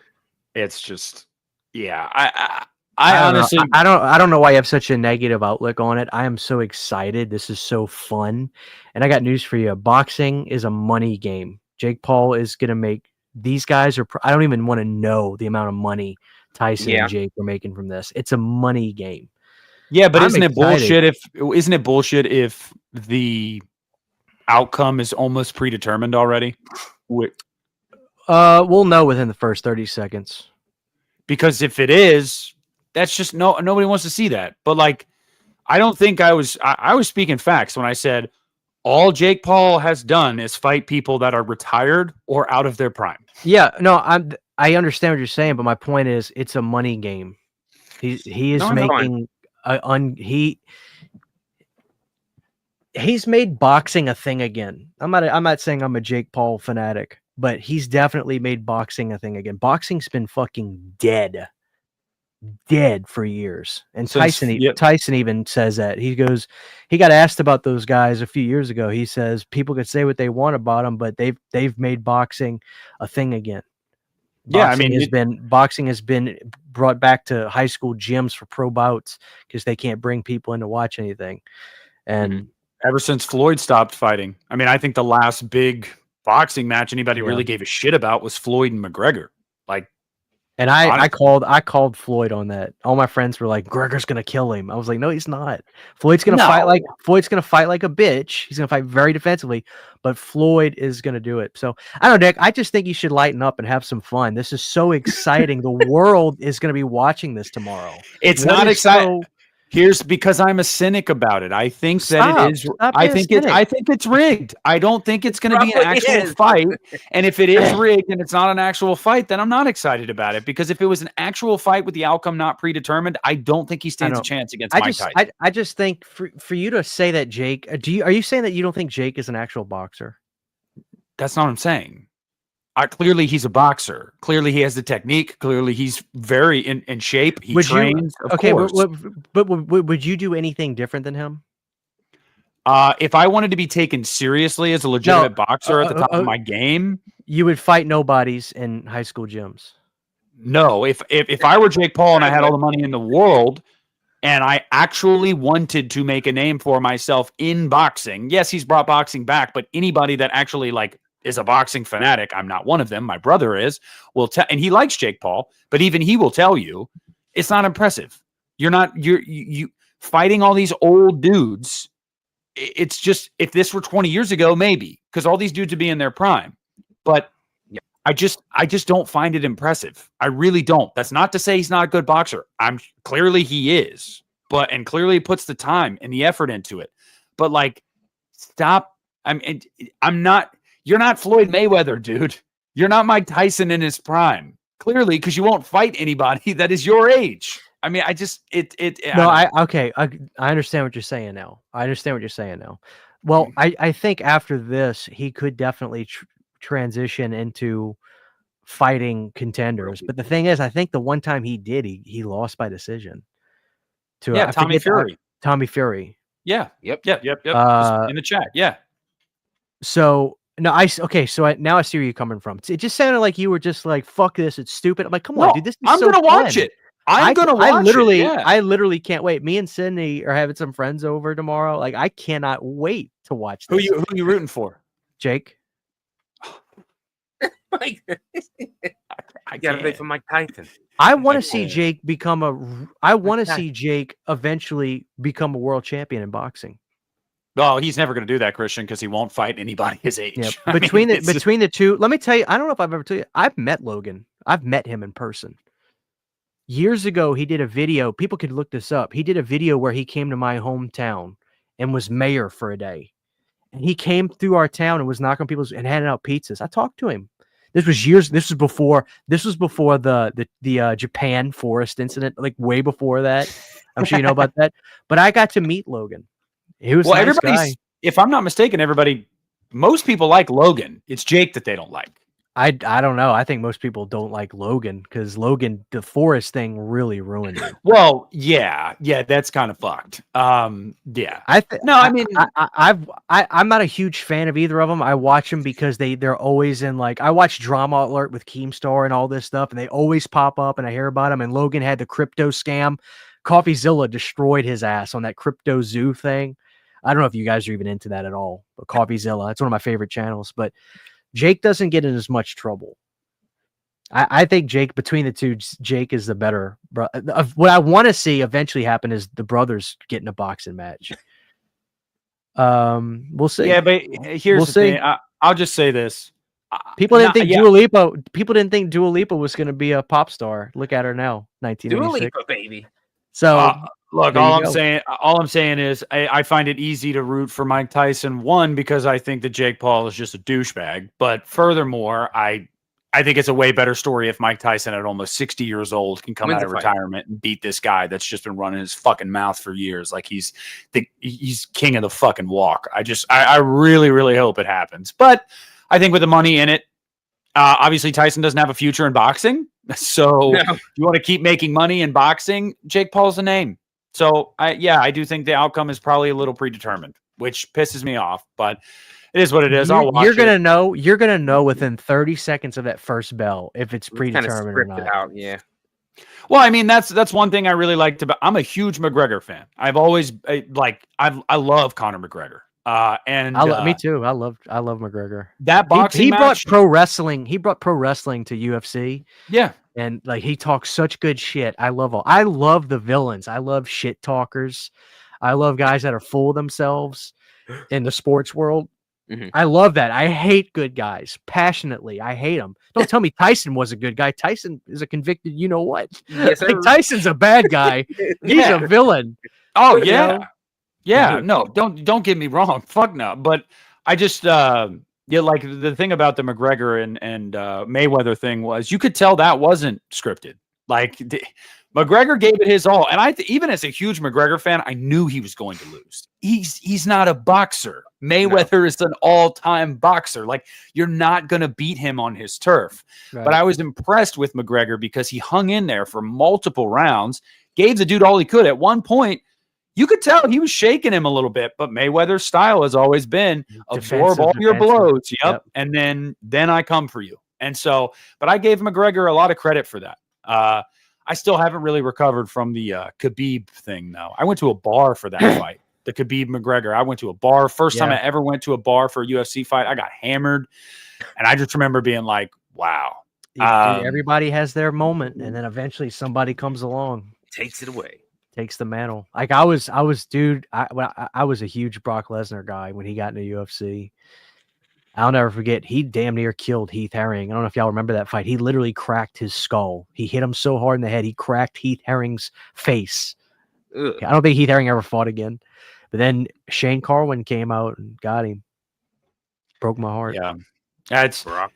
And McGregor's been plotting a comeback for years. And then his last fight, it sucked that he broke his fucking ankle. Like I was watching that live too. And I was like, oh my God, no. And like, you never want to see that. But like problem with McGregor now is he got so rich. He didn't give a fuck anymore. So he just partied all the time and probably was on fucking steroids. And it was like, I mean, he made his money.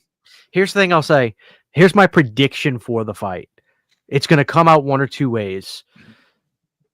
Jake is going to win by decision, or there's going to be a chance that Tyson can get a knockout. But I really think, I don't care how good of a condition Tyson's in, after 3 or 4 rounds, and I think it's 8 2-minute rounds, I think. Yes. It's not. I think after 3 or 4 rounds, you're going to see Tyson slow down really bad. The only way Tyson wins is if he KOs him. It's the only way he wins, I think, or TKO. I mean, like that's the only way. He's not going to win by decision, because if Jake Paul goes the distance and they trade, it's. So I think your only hope is, but I mean, honestly, if one person's going to knock someone out, there's no of course, and I'm not going to be upset about that. I really think Jake is going to win. Gimmick or not, I still think Jake is going to win. Like I said, man, I don't disagree with you, because I think the money speaks here. I think the money, the future of boxing speaks here. I think it might be a little gamesmanship. I really do. Tyson already had his illustrious career, made a shitload of money. He's a legend in boxing for a reason. That no matter what happens tomorrow that's not going to change that. Yeah. So like, and he has no future in boxing after this fight. So like, you're probably right. I mean, it sucks, because I don't know. I get it. Like you said, these guys are villains. The best fighters are always villains. That's what we like about them. It's kind of why I like McGregor. But I think the difference with McGregor and a guy like Jake Paul personally is McGregor's a villain, but he's funny. Like, McGregor's Jake Paul's a bit of a mouth breather, kind of. I get it. Yeah, I totally get it. Yeah, like the best thing is when you had those like UFC press conferences, or like those, you would have like 20 fighters, and like someone would talk about McGregor, and he'd just go, "Who the fuck is that guy?" And like, it's hysterical. It's so funny, and he would just talk shit to everyone. Yeah, and he didn't have the baggage of being a Viner and a YouTuber and all that shit. Like McGregor's, he's awesome. I still hope he does come back and fight. It was supposed to be this year, got postponed. Supposed to be. I would watch McGregor box Jake Paul. I think McGregor would beat him. Just the press conference shit talk sessions would be That'd great. Be funny. Who the fuck is this guy? Okay. I don't know about boxing, but fucking Disney Channel. let Jake Paul step in an octagon with McGregor. It's over. It's over. Yeah. Over. And I'd love to see that, but Jake Paul would never do it. He'd never do it. It's just like, I didn't want McGregor to fight Khabib, because I'm like, Khabib's style is not your strength. Khabib is just straight up wrestler. Like, that's not McGregor. Like, I knew he wasn't going to win that fight. As much as I wanted him to, I was like, dude, this plays into McGregor's weaknesses. And so I fucking hated that shit. And of course he lost. Like, yeah. But these guys are smart about that. Hey, another reason why I give McGregor credit, because he was one of the fighters at the top of his game that did step into somebody else's sport, Mayweather. And he was like, fuck, all right, I'll do it on your terms. Let me box you, rather than having you come in the octagon, because he would never come in the octagon, because in the octagon, McGregor would have beat Mayweather. We all know. It would have been it literally would have been a murder trial after that. Yeah. So yeah. You're not wrong. There we go, guys. We covered a lot of topics. Matt, hell yeah, brother. We did. Finished on boxing and fighting. Who would have saw that coming? Not me. Not me. Oh, I'm excited about tomorrow, man. I can't wait. That's on Netflix, right? Yeah, and Yeah. I was looking at the undercard too. I hope some of those matches beforehand are going to be explosive. Odds are one of those undercard fights will probably steal the show. Like something crazy is going to happen. Okay, but it says it undercard starts at 8. So what time is the fight probably actually? Like 10. the two of them. So for me, that means it probably starts at I'm an hour behind you. So I would say that their fight's going to be about 10, maybe 9:30ish. I don't know how many fights they have, and it also depends on how long the fights go. I just wanted to make sure I'd be home from work by then because I'm not going to get home till like 8:30. Well, even if you aren't, man, like when I'm like, if there's a big WWE pay-per-view I want to watch, I literally just can't pull up an app because as soon as you pull up an app, there's momentary updates of everything going on. I'm like, fuck. So just avoid any social media at all costs if you can't start it on time or if you can't watch it. But all right, can't wait. Can't wait. Oh, wait, Eli says, does Netflix charge a premium for that fight, or is it included with the regular? no, I think it's No, just included. yeah. There you go. They're the one streaming service that can afford to do that because they have like 200 million subscribers. So Yeah. Well, that was fun. A lot of topics covered. Had a great time with you, both of you guys. We got to check back in after the fight and see who won. I'm gonna go with Tyson. Christian says Jake. And Nick? I like I said Jake because I don't think it's going to be an actual unscripted fight. I think there's going to be some gamesmanship there. But if there isn't, it's Tyson. But I agree with Christian's sentiment overall. It's either going to be, if Tyson wins, it's going to be a knockout. If Paul wins, it's going to be by decision. Drag out. That's it. Like, yep. All right. Everybody watching? Obviously, a lot of you are on Nick's channel. You already subscribed to Nick and probably Christian. Come subscribe to me too if you want to. And if you're watching from my channel, go subscribe to Planet CHH and Nick over there at the Lost River Drive-In. And I will see you next week. Everybody, enjoy your weekend because tomorrow's Friday, so we're almost there. Not for me. Okay, besides Nick. Me, though. I just got to work all day.